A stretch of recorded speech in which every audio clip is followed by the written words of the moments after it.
ಆಯ್ತು, ಅಂಬೇಡ್ಕರ್ ಹಾಗೆ ಗಾಂಧೀಜಿ ಅವ್ರ ಬಗ್ಗೆ ನೀವು ಕ್ಲಾರಿಫಿಕೇಶನ್ ಕೊಟ್ಬಿಡಿ, ನಾನು ಮುಂದಿನ ಪ್ರಶ್ನೆ ಚರ್ಚೆ ಮಾಡ್ತೀನಿ. ನಾನು ಹೇಳೋದು ಡಬಲ್ ಸ್ಟ್ಯಾಂಡರ್ಡ್ ಇಲ್ಲೇ ಹೆಂಗೆ ಎಕ್ಸ್ಪೋಸ್ ಆಗುತ್ತೆ ನೋಡಿ. ಇವರು ಅವತ್ತು ಅಂಬೇಡ್ಕರ್ ವಿರುದ್ಧ ಕ್ಯಾಂಡಿಡೇಟ್ ಹಾಕಿದ್ದು ಆಸ್ ಅ ಪೊಲಿಟಿಕಲ್ ಪಾರ್ಟಿ ಅಂತೆ. ಮಲ್ಲಿಕಾರ್ಜುನ್ ಖರ್ಗೆ ವಿರುದ್ಧ ನಾವು ಕ್ಯಾಂಡಿಡೇಟ್ ಹಾಕಿದ್ದು ಪೊಲಿಟಿಕಲ್ ಪಾರ್ಟಿ ಅಲ್ವಂತ. ಸ್ಮಿತಾ ಕೇಳಿಸ್ಕೊಳ್ಳಿ.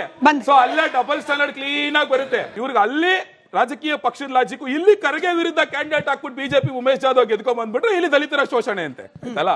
ನೆಕ್ಸ್ಟ್, ಅಂಬೇಡ್ಕರ್ ಅವರ ವಿಚಾರದಲ್ಲಿ ಇತಿಹಾಸದ ಪುಟಗಳಲ್ಲಿ ತೆಗೆದು ನೋಡಿದ್ರೆ ಅತಿ ಹೆಚ್ಚು ಅವಮಾನ ಮಾಡಿದ್ದಾರು ಅಂತ ಹೇಳಿದ್ರೆ ಕಾಂಗ್ರೆಸ್ ಅಂತ ಹಲವಾರು ದಾಖಲೆಗಳಿದಾವೆ. ಫಸ್ಟ್ ಅಂಡ್ ಫಾರ್ಮೋಸ್ಟ್ ಸಂವಿಧಾನ ರಚನಾ ಸಮಿತಿ ಶುರು ಮಾಡಬೇಕು ಅಂತ ಆದಾಗ ಅಂಬೇಡ್ಕರ್ ಅವರನ್ನ ಇದೇ ನೆಹರು ಅವರು ಆ ಸಮಿತಿಯಿಂದ ಹೊರಗಿಡಬೇಕು ಅಂತ ಹೇಳ್ತಾರೆ.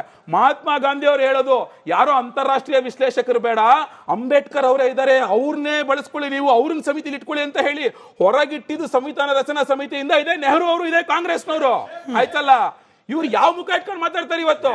ತಿರ್ಗಾ ಆರ್ಟಿಕಲ್ 370 ಅವತ್ತು ಸಂವಿಧಾನದಲ್ಲೇ ಇನ್ಸರ್ಟ್ ಮಾಡೋದ್ ಬೇಡ, ಜಮ್ಮು ಕಾಶ್ಮೀರಕ್ಕೆ ವಿಶೇಷ ಸ್ಥಾನಮಾನ ಮಾಡೋದ್ ಬೇಡ, ಈ ದೇಶದ 2 ಸಂವಿಧಾನ ಇರೋದ್ ಬೇಡ ಅಂತ ಸ್ಪೆಸಿಫಿಕ್ ಆಗಿ ಅಂಬೇಡ್ಕರ್ ಅವ್ರು ವಿರೋಧ ಮಾಡಿದ್ರು. ಅವರ ವಿರೋಧದ ನಡುವೆಯೂ ಅದನ್ನ ಹಾಕಿದ್ದು ಸಂವಿಧಾನದಲ್ಲಿ ಯಾರು ಅಂತ ಹೇಳಿದ್ರೆ ಇದೇ ನೆಹರು, ಇದೇ ಕಾಂಗ್ರೆಸ್ ಪಕ್ಷ. ಅದನ್ನ 2019ರಲ್ಲಿ ಭಾರತೀಯ ಜನತಾ ಪಕ್ಷ ಅಧಿಕಾರಕ್ಕೆ ಬಂದಾಗ ತೆಗೆದು ಹಾಕಿದ ನಂತರ